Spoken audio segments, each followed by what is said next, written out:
Well, hello, everybody, and I do apologize on behalf of all of us hosts for not updating anytime sooner.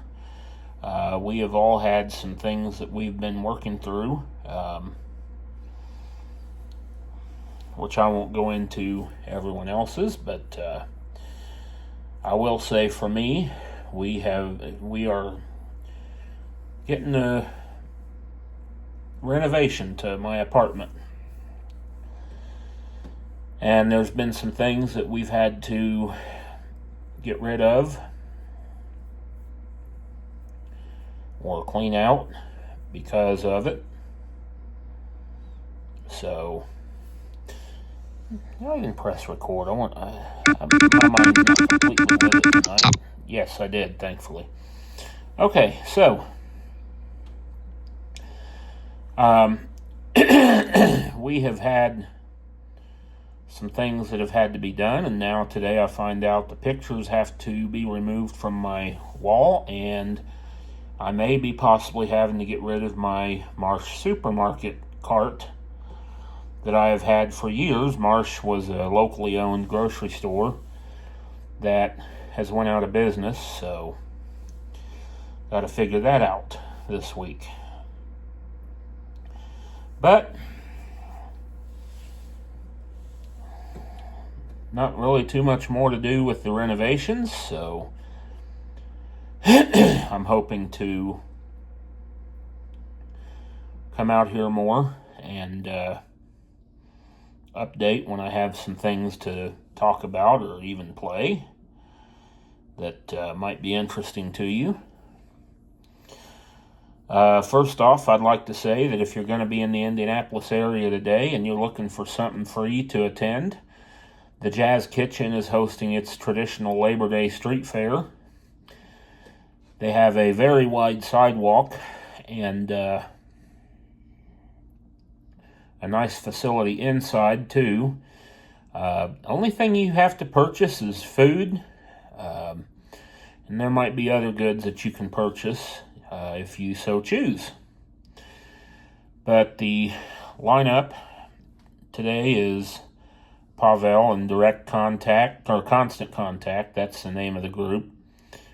And then the Four Divas, which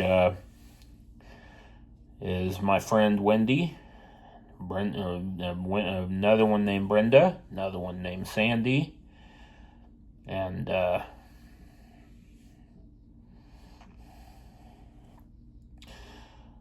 there's four of them, and they're going to be ready to come out and give you their very best. So if you're in the area, it's not supposed to be a very warm, very hot day, so you're not going to bake by any chance. So there is that going on. But today I'm going to be sharing some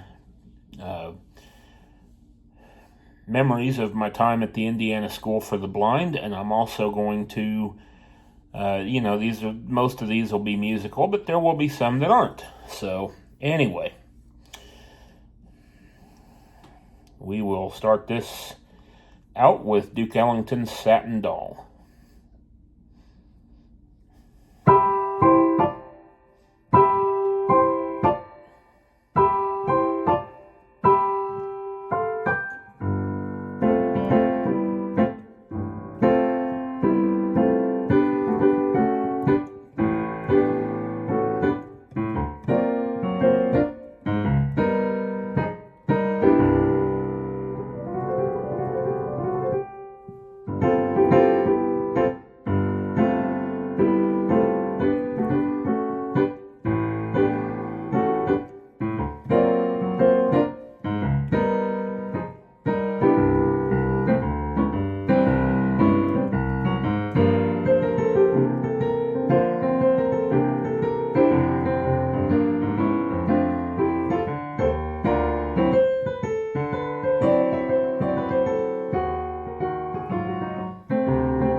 Oh, yes. The melody of our alma mater.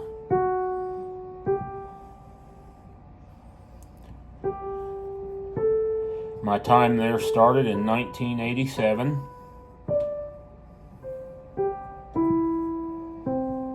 I was 4 years of age at that time.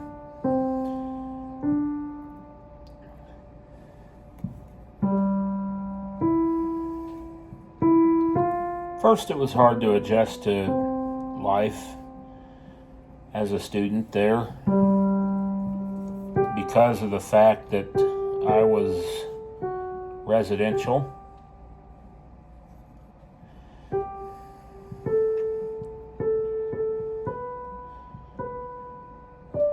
Only going home on weekends.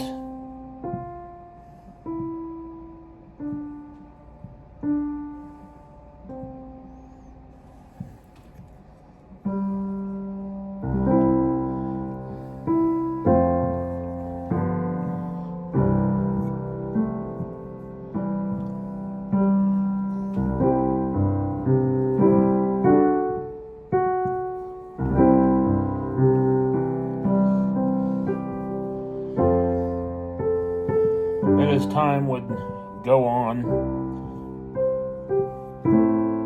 I really began to love it there.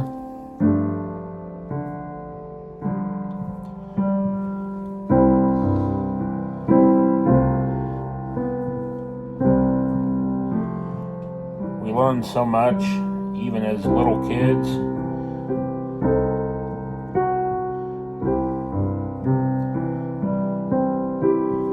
How to use our inside voices.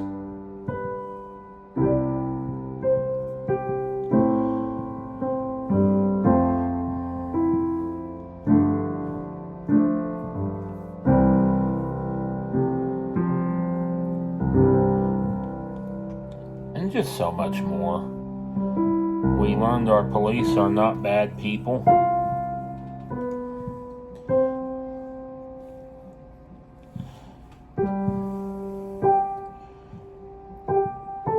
We enjoyed many play days over the years, beeper Easter egg hunts.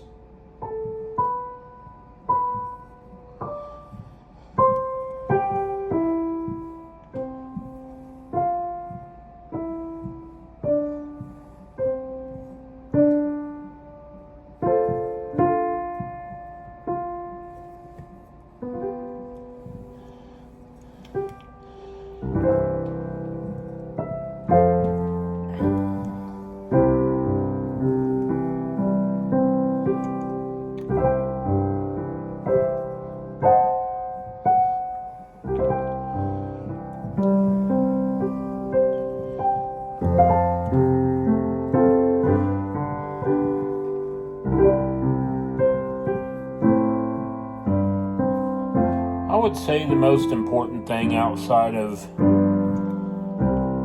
getting a good education was having lifelong friends that I've come to know. And the words to our alma mater really speak to the lifelong connections that we made, especially at the Indiana School for the Blind. The words are, "We love you, ISB, the things for which you stand, for honor, truth, and wisdom and grace, the best school in the land. We love you, ISB, the things for which you stand." Or no, I got that part wrong. "We love you, ISB, we've grown up hand in hand. We'll never forget as long as we live the things for which you stand." And I think it's so true. But I'll never forget the school spirit that we had as we would go to the gym and hear the band play our school fight song.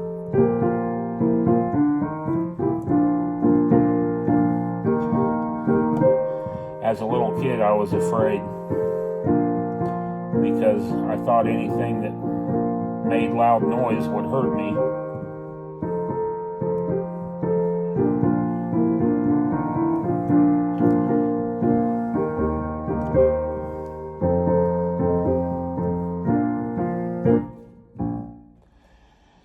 And even yet, as I got older, I was a beneficiary of some of those pep rallies as we would get ready for our swim conference and also our forensics conference, which is also known as speech team. They called it forensics. I'll never forget the wonderful staff there. We would come in on a Sunday, stay throughout the week, and then we'd go home Friday. The school corporations would pay for our way to get there and back. And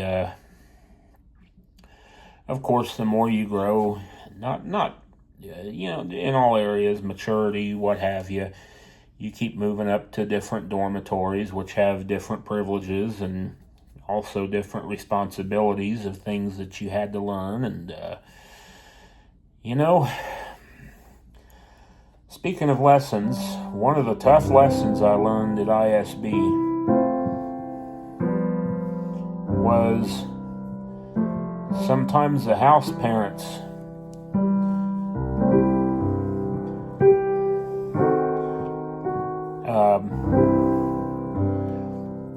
actually would tell us things for our own good, and I had to learn that the hard way one day as I succeeded in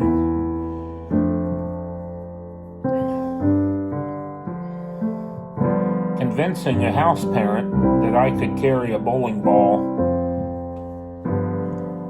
to the helper, which was basically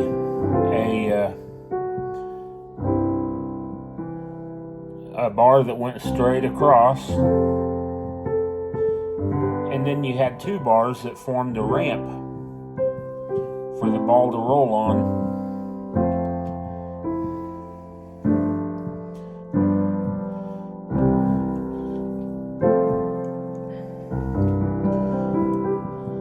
And it was mostly for people who were little kids or for people in wheelchairs. And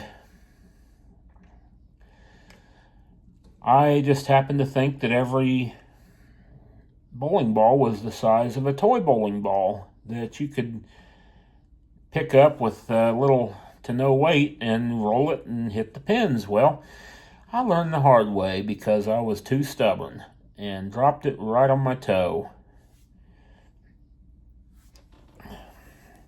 For me, that meant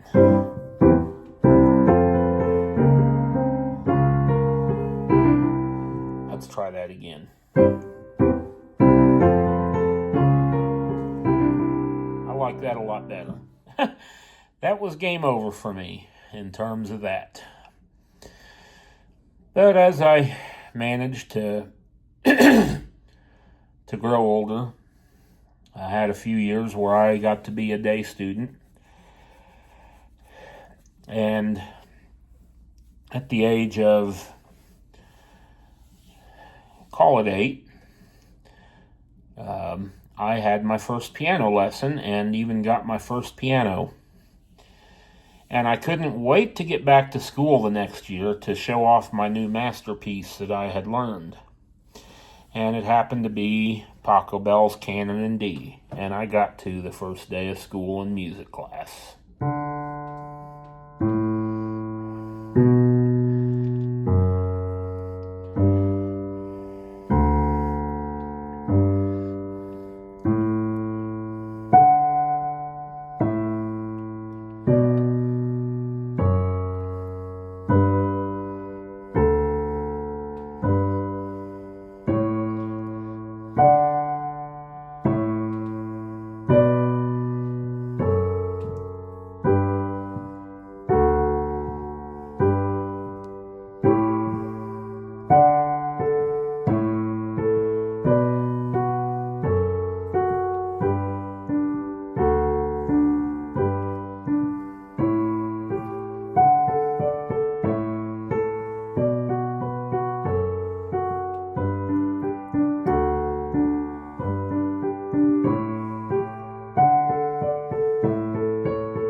it was always such an exciting opportunity when I got to play the piano in music class.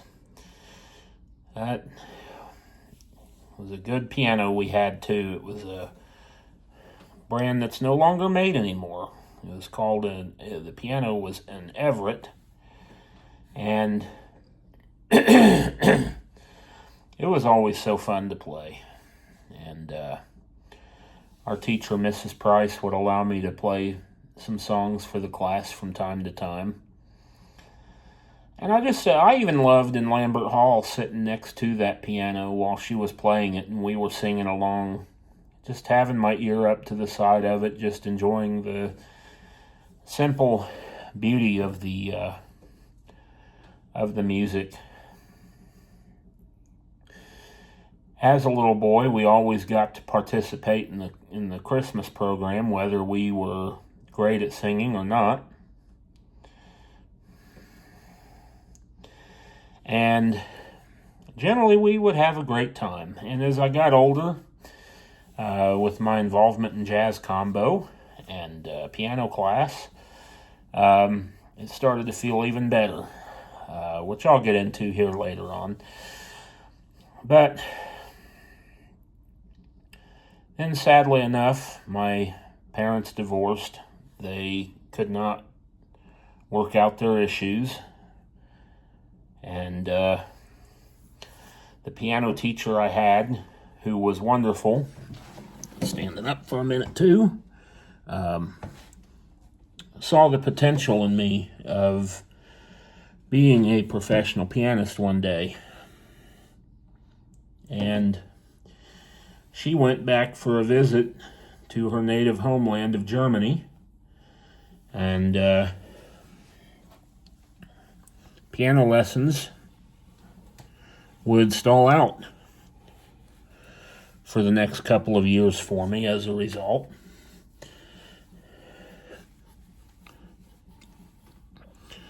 But I still kept practicing, and then we did find a teacher who was willing to teach me, and it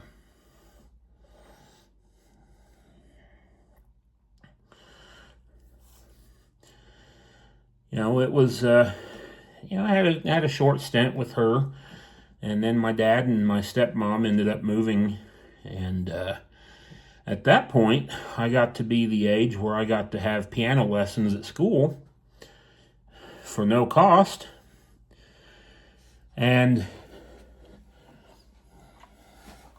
the first song that I learned, I believe it was called the Birthday Song, or something like that, using Braille music. It was very short, but it gave me a start to understand, how the notes worked and to get used to it. Although eventually I learned it as well with my soul, and she had it on Braille music and on recording. Needless to say, I didn't hardly touch the Braille music. And from then on, she saw my potential and just started recording them for me. And I was able to really fly.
It was also during my time at the Indiana School for the Blind that I played my very first formal piano recital.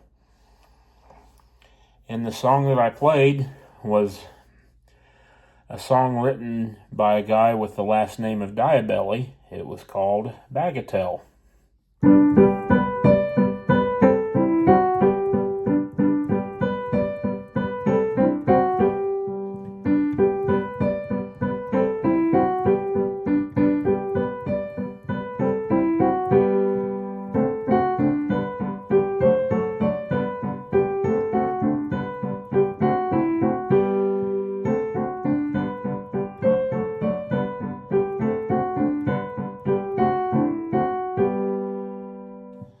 Short and sweet, as were most of the recital songs that we would play over the years. Some of them were just a little bit longer, but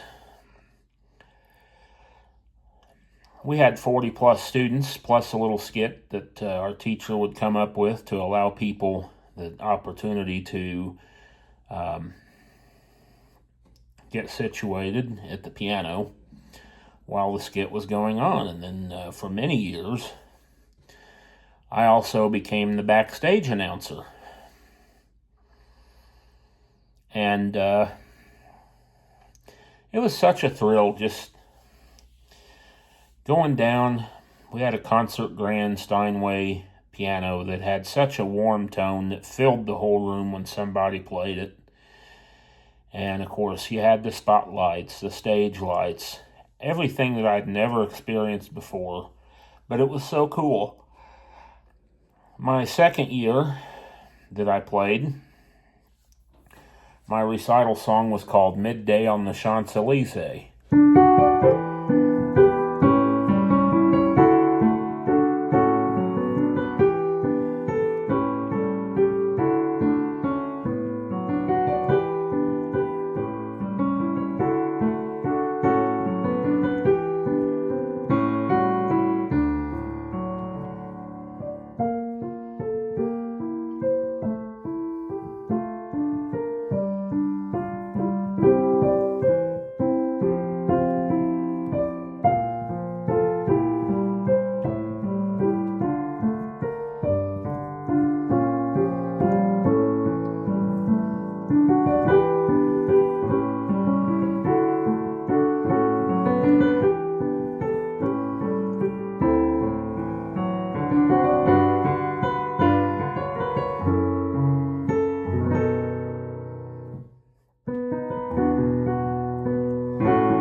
Now, my third piano recital was very interesting for two reasons. The night before, I was just starting to learn how to use an electric razor to shave my facial hair. And I, like any other kid, have had things that they were curious about. And for me, it was to see if my electric razor would actually shave off my eyebrows. So I did it. Well, later that night, thinking that there was really nothing much more to it, I got pulled into the house parent's office. And our house parent and the supervisor was in there. And they asked me if I had shaved my eyebrows, and I said yes. And told them I was curious to see if my razor would take them off. And the supervisor, his name was Mr. Everett Wade, he was laughing, but he said, I probably shouldn't be laughing, but I am going to have to call your dad on this one. And I thought, uh-oh, I'm going to be in some trouble. So I wasn't looking forward to that next night. Well, the next day came. I'm heading towards the auditorium with my suit and tie on.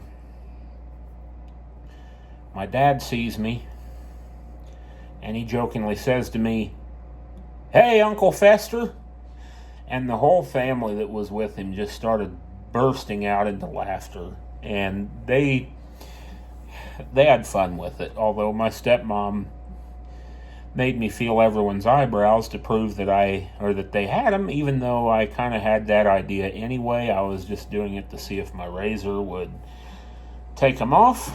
And so Dad told me at least I know the answer and that I didn't need to do that again. But he had a good time with it. My mom, on the other hand, did not take to it too kindly and grounded me that weekend. But anyway,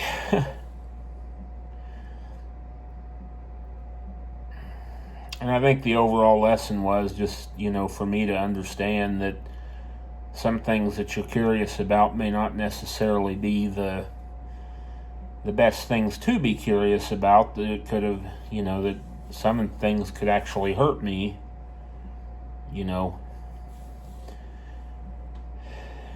which I understand that point too. But this one was harmless. But anyway, and then the night of the recital, I was also changing from that little rambunctious kid that used to love to climb up onto things on the playground and swing until I reached the sky on the swings and what have you, which I always still enjoyed swinging even up till I was about 16, and then I had to stop because I would sit so long on the swings that the paint was rubbing off through the towel onto my pants. I had to eventually take a towel. So it was time to quit. But it was something I loved doing. And but anyway, on to my piano recital.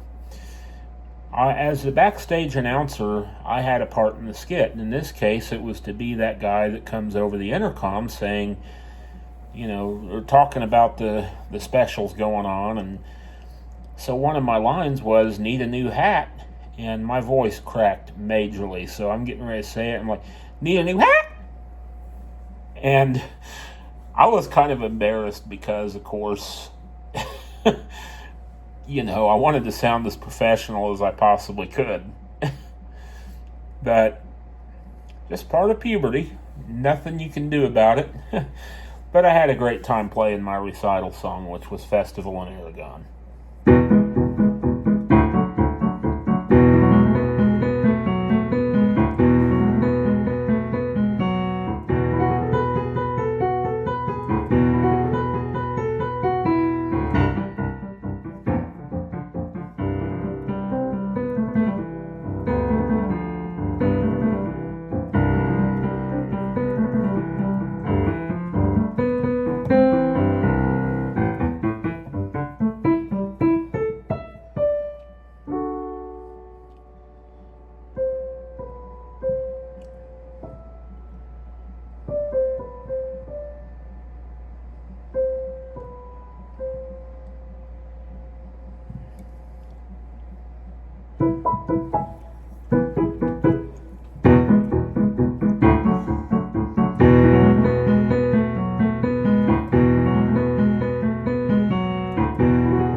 And so that was that one. And it was a lot of fun, too.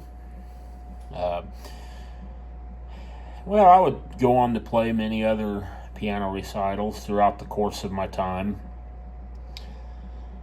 But another fun part of it was piano contest.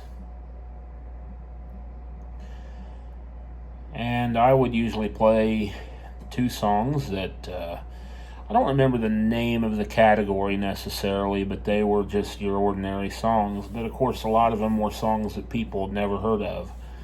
Like the next one I'm going to play, Whitecaps and Seagulls.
the other categories were either folk songs and hymns. And one of the years I played a folk song called Oral Lee.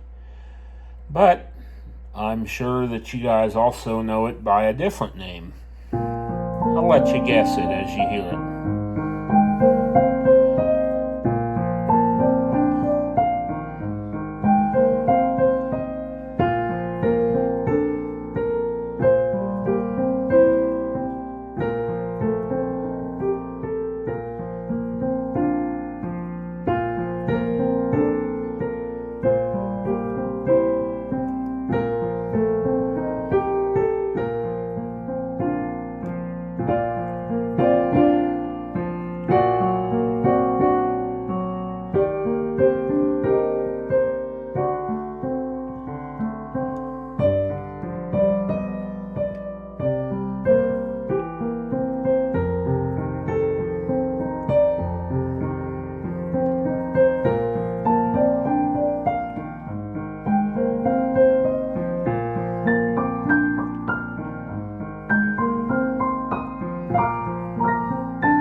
In 2001, the school year had just begun. I spent the Sunday before Labor Day with my grandpa, not knowing that it would be the final time that I would get to see him. In piano class, I was learning Amazing Grace and another song called Delicate Balance. The following weekend was homecoming. We were permitted to stay on campus for that weekend. And I spent my time between the dorm, the track, and the Wilson playground. Well, no, I wasn't on the playground that year.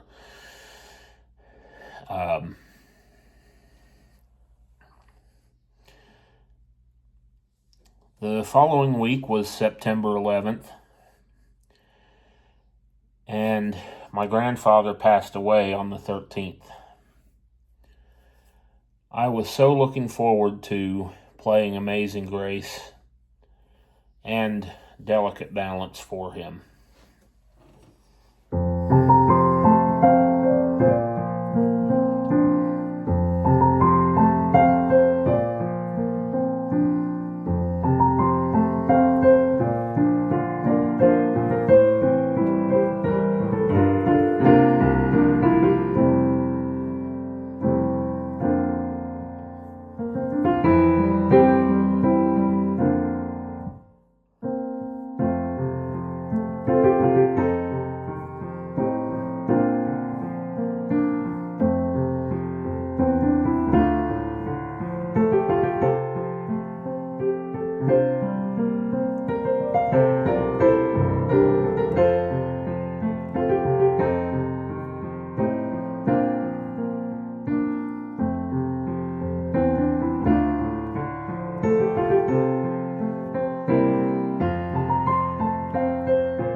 been a while since I'd played that song, so I'm glad it turned out as good as it did. But as I stand up to take another little break, I'll speak to the man that my grandfather was. He didn't always have a ton of money, and therefore he couldn't make it to every performance. But he always would try. Whether it was jazz combo, whether it was piano recital. Piano contest was a little different because you couldn't really have an audience in the room with you. The only people welcomed into the room were the judges, and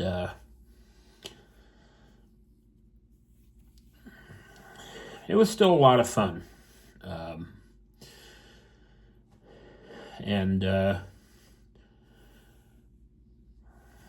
My piano memories are certainly ones that I will never forget, including, I will say that with Amazing Grace and Delicate Balance, I did play those in our upcoming talent show after Grandpa's death, in memory of him. And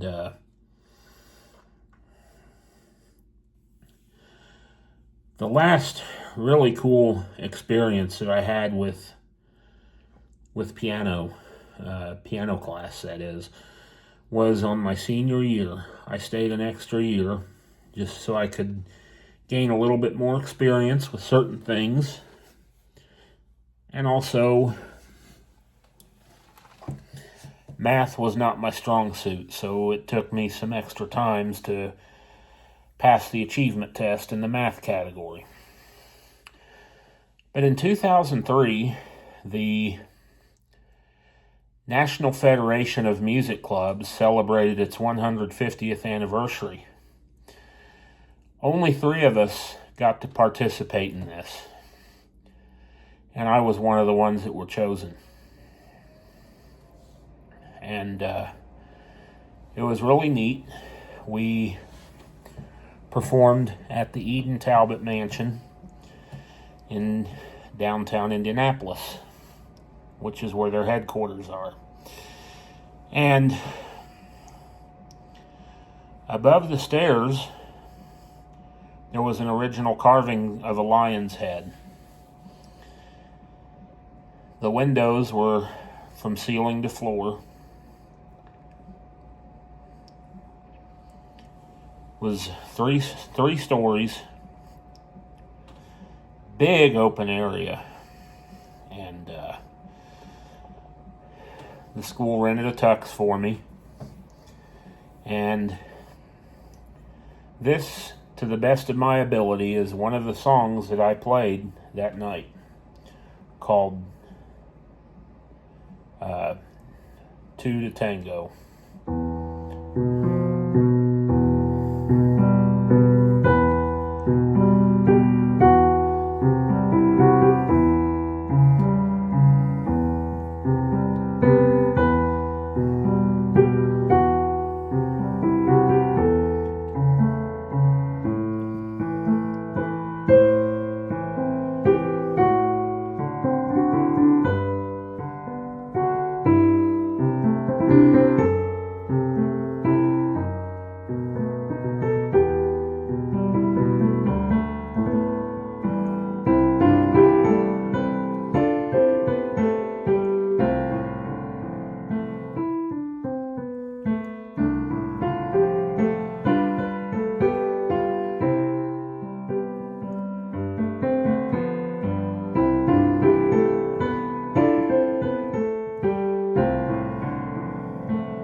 I would then go to play my final piano recital later that year.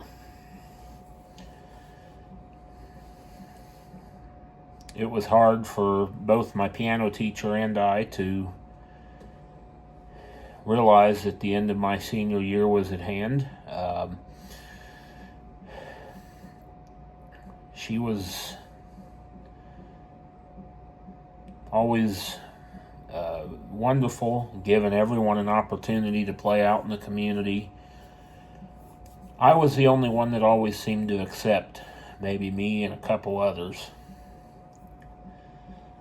In fact, she got to a point where she would ask me, "Well, Josh, I don't even know why I'm asking this, but I guess I have to, but I think I know the answer.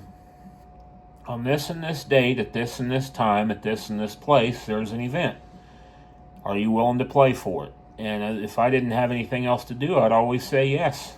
And so it was a great thrill for me to get the experience that nobody else wanted to have. And I always cherished it. And now we go to Jazz Combo.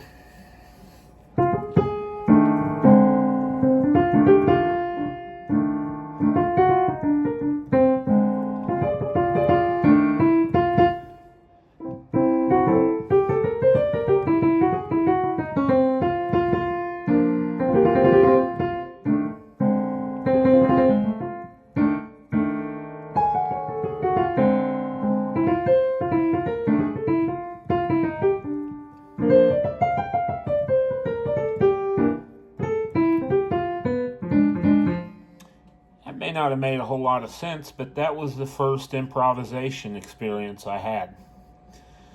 It was on a song called Bag's Groove.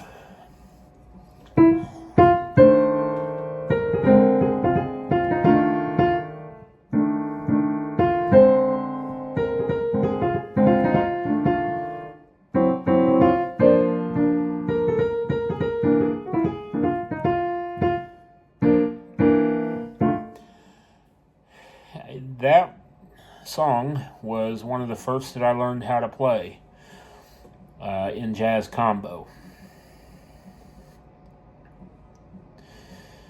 The way I got involved in Jazz Combo, at first I hated jazz because I was sick of hearing music while I was trying to study and this, that, and the other, and it just didn't make any sense to me and what have you. Then as I started playing it and understanding it better, I loved it. So Mr. Urbeck would ask Stephen Jones to come up with an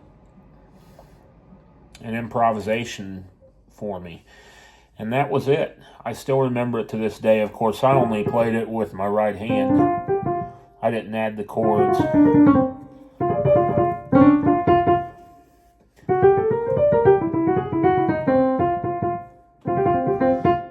Okay,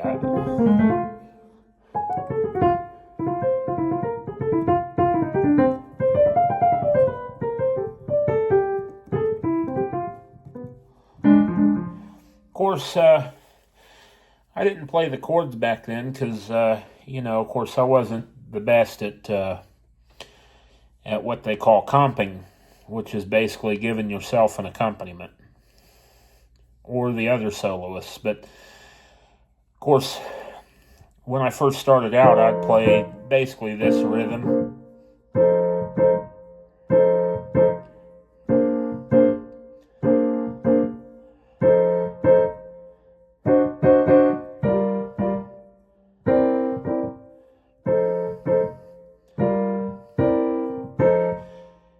And of course that was to be expected from a beginner in jazz, something simple.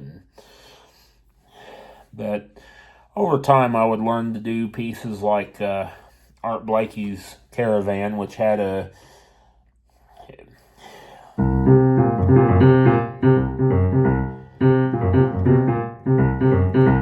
drums were playing a different beat, and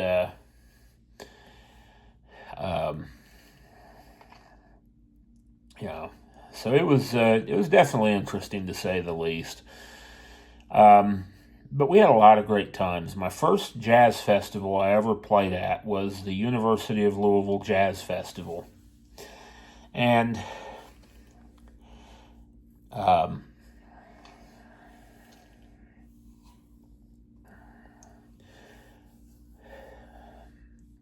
it was such a neat experience because Mr. Urbeck told me, he said, "Now, Josh, this is going to be different for you because what you're going to notice is while you're playing the piano up on stage, the amplification on the piano is so great that you'll be able to hear yourself in the audience." And sure enough, I started playing and I could hear myself coming from the speakers behind me. So that was a very unique experience.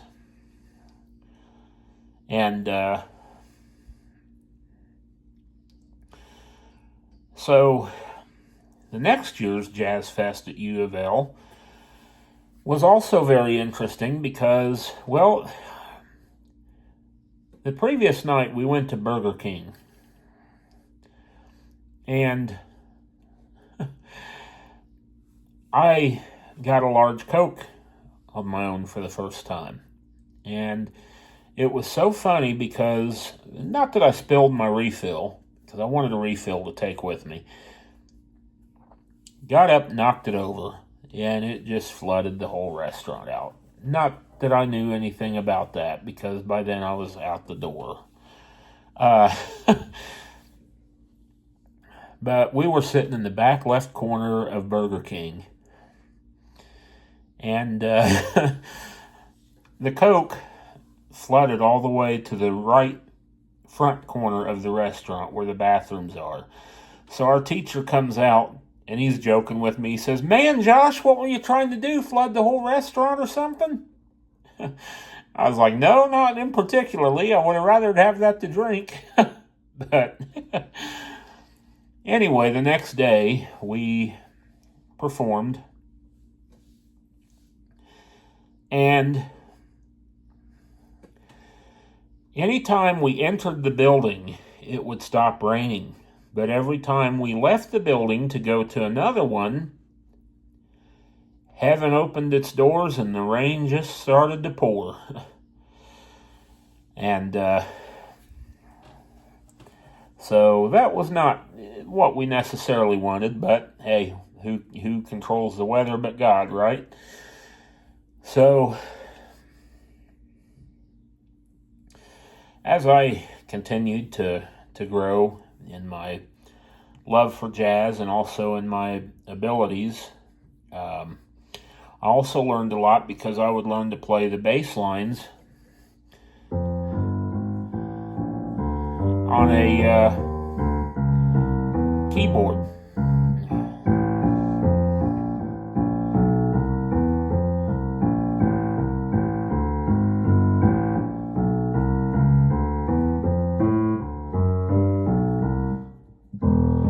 So that was the first bass line that I ever learned to play. It was for Bags Groove. Well, it was a blues tune, is what it was. But in 1999, we went into the recording studio for the first time, which was a neat experience because the recording studios, unless you've ever got to be a part of it, you couldn't really appreciate the benefits of it. And much like on a digital piano where you have it mixed kind of as if it were a recording studio, you'd have the treble to the right, and as you got further down, of course, the bass would trend to the left. You know, that was a different experience. We had headphones on, and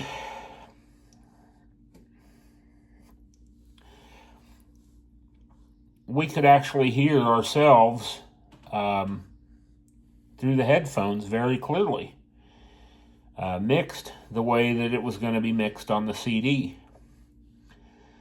So that was pretty cool. And then we got to go into the control room. You had big speakers lining the corners of the wall, And then, of course, you had all the mixing boards and what have you, soundproof room. And,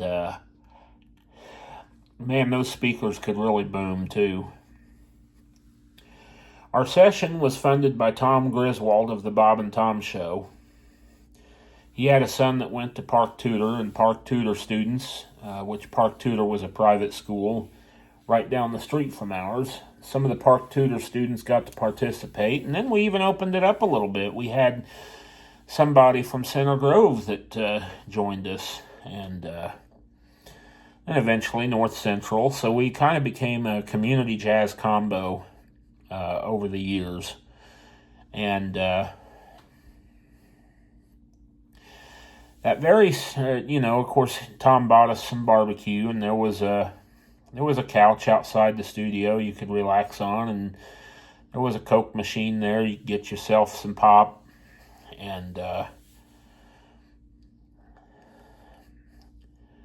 were booths all over the place, which we didn't use the booths. We stayed in the open. Now, the Park Tudor band used booths, though. But it was a fun experience. And also that year, we performed at the Fort Wayne Jazz Festival at Northrop High School. We're getting our stuff out of the bus, and all of a sudden I hear what sounds like a water fountain being turned on. I asked our bus driver what that was, and she turned around and looked. It was radiator fluid coming for our equipment. And we got it moved just in time, but that radiator fluid sat there on the sidewalk all the rest of that day. A guy had overloaded his truck, and when he took the last piece off, the radiator fluid busted. But later that night, we were selected as an honor band for the evening concert. And I'd never experienced this before. We got done playing our piece, and as we got stuff packed up and were heading out to the buses, there were people lining the hallways applauding us. And that was such a neat experience that I will always remember and cherish. Our jazz combo would eventually die because of lack of interest, but I am so glad that I was able to participate in the rich musical heritage at ISB that has went on for decades. And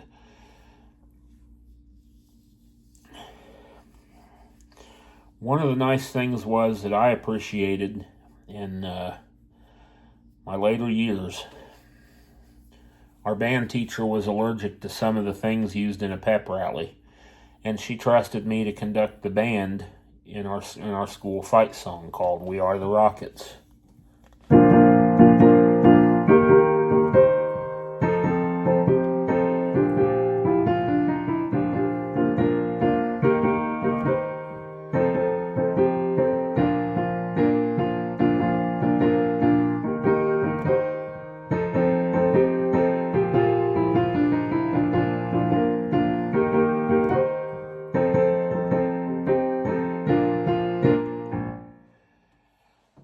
The words to that song are, "We are the Rockets, Rockets are we, happy-go-lucky, proud as can be.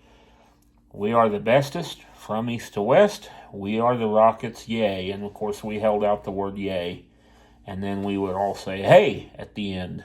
And so it was a real thrill to be able to be trusted like that musically. And so I share all of this to say that to any parent out there who is thinking about whether or not to send your son or daughter to a school for the blind, Things may have changed since I was in school, but I must say I spent 15 wonderful years of my life out there, making friendships, learning a lot, appreciating the opportunities that were thrown my way.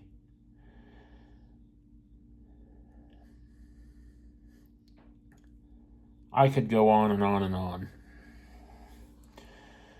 But, I know schools for the blind may not necessarily be for everybody.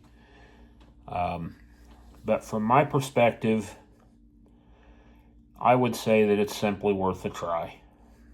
Because the friends that you get to meet there, are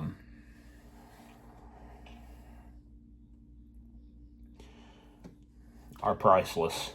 I know that not everyone's experience is the same as mine, and maybe some people won't have the same recommendations that I do, which is okay. But I would simply say that it's worth a try. And if it doesn't work out, there's no shame. The sense that I would feel when I played a Christmas program or a piano recital, any of it, was a massive sense of accomplishment. Knowing that all of my practice has finally paid off. And it's the most fulfilling feeling in the world. And what I will say, there's a lot of people out there that say that a school for the blind is like a college. It isn't. Everyone goes to class at the same time. You eat breakfast and dinner together. At lunch you have more students because there's some day students, but I have to say, you never know if your experiences might be the same or whether they're different. So,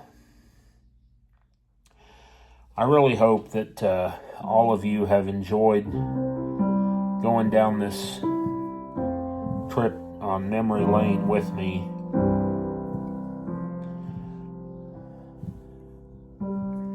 For a place that will always be dear to my heart.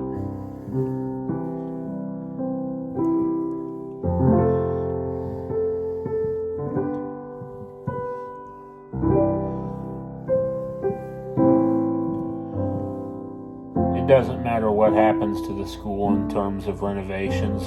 I'm happy that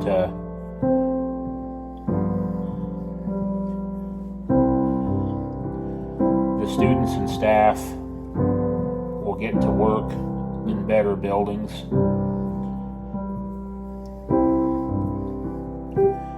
But I will say that even though many of the buildings that I grew up in that are no longer here because of renovations, they will always hold a spot in my heart.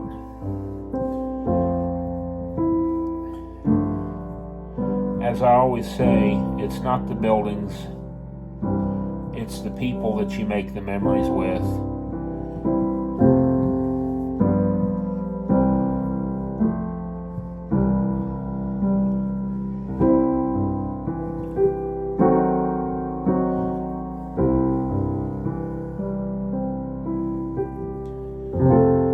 It's the friendships that stay with you for life. We've lost some of my classmates over the years.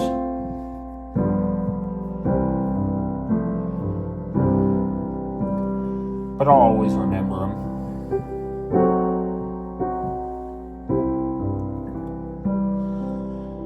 I want to say thank you to all of the staff that have also made a difference in my life, as I will be sharing this to my Facebook page as well. you are a major part of why my time at ISB was such a success. So, thank you very much, and I think it's time to take us on out with a Frank Sinatra song that I always close with, and a song that I have learned during my time at the School for the Blind. Added to it a little bit. You probably already recognize what it is now, but we'll end on Frank Sinatra's New York, New York. God bless everybody, and always remember to smile.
This is Joshua York saying feel free to join us next time here on the Emily and Friends podcast. And once again, happy Labor Day.